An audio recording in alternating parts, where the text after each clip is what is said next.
There's a quiet terror in the idea that the most important warning of your life could be sitting in plain sight, and you walk past it every single day without ever recognizing what it was trying to tell you. That's the thought I want you to sit with before we even begin, because in the scriptures this happens again and again. The sign is never hidden in some distant cave, sealed behind 7 locks, waiting for the worthy. The sign is almost always right there, in the open, in the ordinary, in the faces and the moments and the words. But before we continue, imagine this for a moment. Tonight, instead of lying awake with your heart racing, you close your eyes, and a deep peace covers you completely. You say one simple prayer over your home, over your children, over every person you love, and at last you fall asleep, protected and without fear. That is exactly what the 91-layer shield was created for. I've set aside a limited number of copies for our viewers, and they're selling out fast. The link is right here below. Get yours right now before they're gone. That people brush past because they're too busy, too distracted, too certain they already know how the story ends. And by the time they understand what they saw, it's already behind them. I want to take you somewhere tonight. Not into speculation, not into invented prophecy, but into something far more unsettling. The actual pattern that runs through the entire Bible.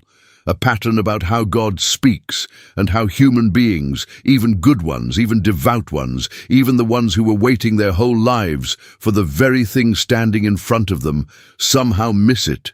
And by the end of this, I think you'll start to wonder about the signs in your own life.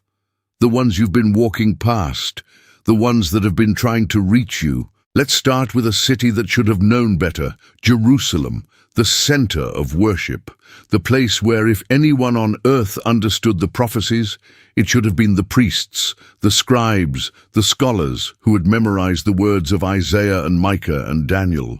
These were not casual readers. These were men who had given their entire lives to the study of the sacred text. They could recite genealogies. They could debate the finest points of the law. And when the moment they had all been waiting for finally arrived, most of them looked directly at it and saw nothing. Think about the scene in the Gospel of Matthew when the wise men come from the east. They arrive in Jerusalem and they ask a simple, devastating question. Where is the one who has been born King of the Jews? And here is the detail that I think most people read right past. The foreigners, the outsiders, the men who did not grow up reciting the Torah, they had seen the sign, they had followed it across deserts, and the people who lived in the very city of the prophecy had not even noticed. When King Herod hears this, he's troubled, and the text says all Jerusalem with him. So he gathers the chief priests and the scribes, and he asks them where the Messiah is to be born, and they answer instantly, "In Bethlehem of Judea." They quote the prophet Micah from memory. They know the exact location. They have the information. They have the scripture. And yet not one of them gets up to go and look. Sit with that for a moment. They knew the address. The most monumental event in the history of their faith was unfolding a few miles down the road. And they could tell you the chapter and verse that predicted it. And they stayed home. The knowledge was in their hands. The sign was in front of them. And they missed it. This is the heart of what I want to show you, because it forces a question that should make all of us uncomfortable. Why? Why did the people most equipped to recognize the truth fail to recognize it? It wasn't a lack of information. They had more information than the wise men did. So, what was it? Part of the answer is that they were looking for the wrong kind of sign. They expected the Messiah to arrive the way kings arrive, with armies, with thrones, with the shattering of Rome. And when the sign came wrapped in something small and poor and ordinary, a baby in a feeding trough in an unremarkable town, their eyes slid right past it. The sign didn't match their expectations, so they couldn't see it, even though it was exactly what their own scriptures had described. And this is where it stops being an ancient story and starts becoming something about us, because we do the exact same thing. We decide in advance what the answer is supposed to look like. We build a picture in our minds of how God would speak, how the breakthrough would arrive, how the warning would sound, and then we filter out everything that doesn't fit that picture. And the real sign, the one that doesn't look the way we imagined, slips through unnoticed. Let me take you to another moment, one that's even quieter, even easier to miss. There's a man in the Old Testament named Elijah, a prophet, a man who had seen fire fall from heaven, who had stood against an entire kingdom, who had witnessed miracles most of us only read about. And after one of the greatest victories of his life, something strange happens. He collapses. He runs into the wilderness. He sits down under a tree and he asks God to let him die. He is exhausted, terrified, and convinced he is utterly alone. And then God tells him to go and stand on a mountain because the Lord is about to pass by. Now think about what Elijah expected. This was a man whose entire relationship with God had been built on the dramatic, the overwhelming, the unmistakable. So a great and powerful wind comes, tearing the mountains apart, shattering the rocks. And the text says very carefully that the Lord was not in the wind. Then an earthquake. The Lord was not in the earthquake. Then a fire. The Lord was not in the fire. And then, after all of that, after the noise and the spectacle, there comes what the old translations call a still, small voice, a gentle whisper. And that is where God was. I find this almost unbearably tender because it tells us something about the nature of the signs we're given. We expect the wind and the earthquake and the fire. We expect God to announce himself in ways that are impossible to ignore. But so often, the sign is the whisper, the thing so quiet that you'll only hear it if you've already stopped striving long enough to listen. And how many of us are listening for the whisper? Or are we, like Elijah, waiting for the fire and missing the voice that was speaking the whole time? Before we go further, I want to pause here just for a moment, because some of you watching right now are carrying something heavy. Maybe you've been waiting for a sign of your own, waiting for an answer that hasn't come the way you expected. If that's you, I want you to know you're not alone in this, and I'd love for you to leave a comment, even just a single word, so we can pray for you. This whole journey we're on tonight is about learning to see again, and sometimes the first step is simply admitting that we've been looking in the wrong direction. If this is speaking to you, take a second to subscribe, because what's coming in the second half of this might be exactly what you needed to hear. Now let's keep going, because the pattern gets deeper and stranger and far closer to home. I want to return to the Gospels, because there's a story there that has haunted me for years. It happens after the resurrection, on a road leading away from Jerusalem to a village called Emmaus. Two of Jesus' followers are walking this road, devastated. The man they had believed in, the one they thought would redeem Israel, had been arrested, tortured, and killed days before. Their hope is gone, and as they walk, a stranger joins them and asks what they're discussing. And here is the part that stops me every time. The stranger is Jesus himself, risen, alive, walking beside them step for step, and they do not recognize him. The text says their eyes were kept from recognizing him. And what does Jesus do? He doesn't immediately reveal himself. Instead, he walks with them, and he begins to explain the scriptures, starting with Moses and all the prophets, showing them everything that had been written about the Messiah. They are receiving the greatest Bible study in human history, delivered by the very person the scriptures were about, and they still don't see it. It isn't until later, when they sit down to eat and he breaks the bread, that suddenly their eyes are opened and they recognize. But before we continue, imagine this for a moment. Tonight, instead of lying awake with your heart racing, you close your eyes, and a deep peace covers you completely. You say one simple prayer over your home, over your children, over every person you love, and at last you fall asleep, protected, and without fear. That is exactly what the 91-layer shield was created for. I've set aside a limited number of copies for our viewers, and they're selling out fast. The link is right here below. Get yours right now before they're gone. And in that very instant, he vanishes. And they turn to each other and say something that I think describes the human condition perfectly. Were not our hearts burning within us while he talked with us on the road? Their hearts knew. Something inside them was responding to the truth the entire time. The sign was burning in their own chests, and their minds still couldn't catch up to what their hearts already sensed. He had been right there, beside them, for hours, and they missed it. How often does that happen to us? How often is there a burning in our hearts, a sense that something matters, that something is speaking to us, that we're standing close to something holy, and we explain it away? We tell ourselves it's just emotion, just coincidence, just the mood of the moment. The sign is burning inside us, and we talk ourselves out of seeing it. There's a reason this pattern repeats so consistently throughout the scriptures. And I don't think it's an accident. I think it's a warning woven deliberately into the text for everyone who would come after. The warning is this: recognition is not automatic. Seeing the sign is not the same as having the sign. The two disciples had the sign walking next to them.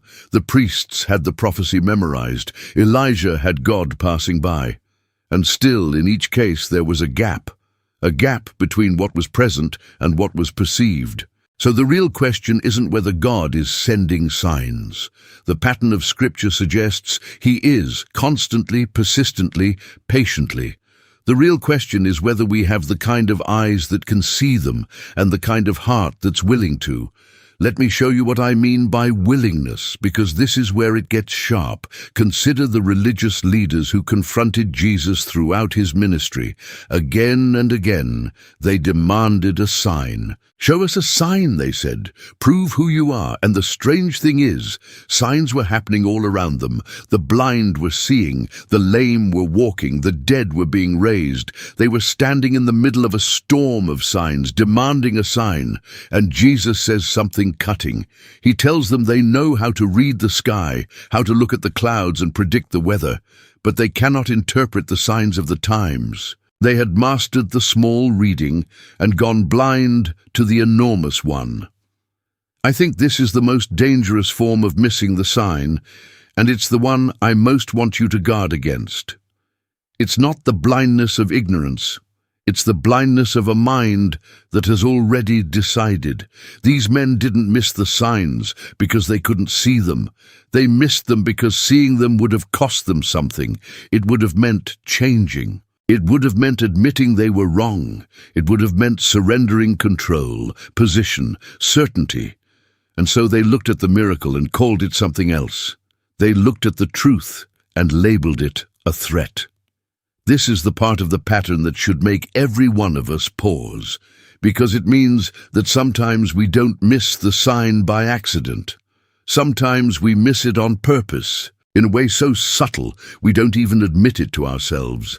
The sign asks something of us, and we'd rather not pay it, so we quietly arrange not to see. And here is something even more sobering. Throughout the scriptures, the people who saw most clearly were rarely the powerful or the educated or the religiously secure. They were the shepherds in the field, the fishermen, the tax collectors, the woman at the well, the foreigners, the ones with nothing to protect and nothing to defend. The shepherds heard the announcement of the birth. The fishermen dropped their nets. The woman who had been married 5 times ran to tell the whole town. These were people with no theological reputation to guard, no status to lose. And precisely because of that, their eyes were open. There's a humbling lesson in that. The very things we accumulate to make ourselves secure, our knowledge, our certainty, our position, our carefully constructed sense of having it all figured out, can become the exact walls that block the sign from reaching us. The emptier hands are often the ones most ready to receive. I want to go back one more time to that scene with the wise men, because there's a final detail I left out and it matters. When they finally find the child, after the long journey, after following that strange light across the wilderness, the text tells us they were overwhelmed with joy. They fell down and worshipped.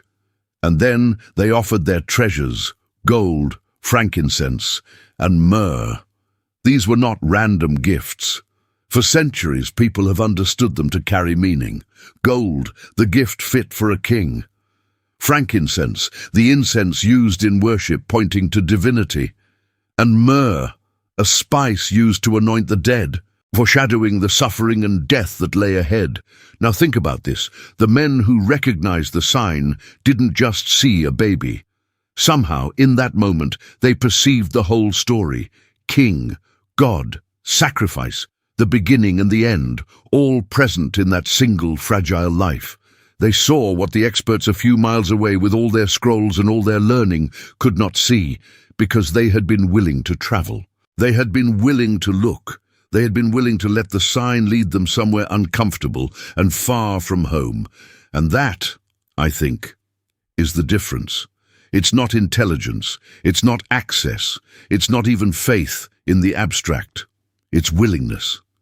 The willingness to follow the sign even when it leads you out of your comfort, even when it asks you to kneel, even when it doesn't match the picture you had in your head. So let me bring this all the way home now to you, sitting wherever you are, hearing this. The pattern of Scripture is not just history, it's a mirror, and it's asking you a question that you cannot answer for anyone but yourself. What sign have you been walking past? What whisper have you been drowning out with the noise of your own expectations?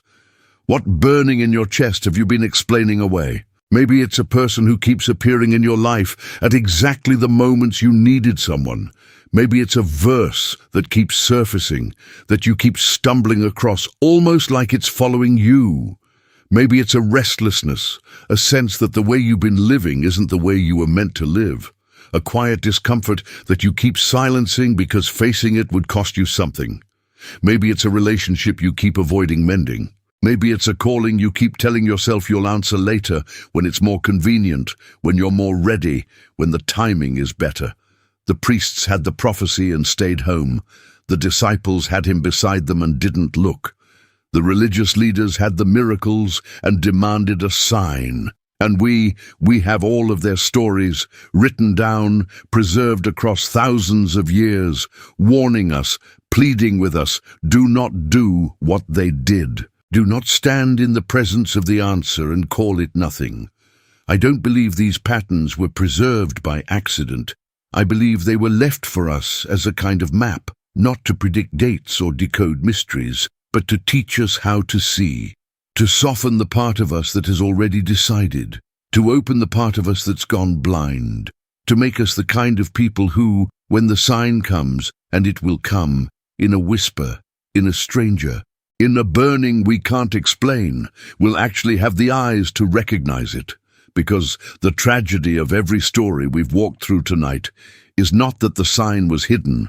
The tragedy is that it wasn't. It was right there, in front of them, the whole time, and they missed it. The question that remains, the only question that really matters now, is whether you will. So before you move on with your day, before the noise of everything else rushes back in, I want to ask you to do one thing. Be still just for a moment. Quiet the wind and the earthquake and the fire, and listen for the whisper. Because somewhere, in the ordinary fabric of your ordinary life, something has been trying to get your attention. It has been patient, it has been faithful, it has been there far longer than you realized. The sign has been in front of you the whole time. Don't miss it. But before we continue, imagine this for a moment. Tonight, instead of lying awake with your heart racing, you close your eyes, and a deep peace covers you completely. You say one simple prayer over your home, over your children, over every person you love, and at last you fall asleep, protected and without fear.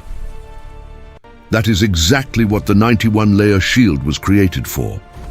I've set aside a limited number of copies for our viewers, and they're selling out fast. The link is right here below. Get yours right now before they're gone.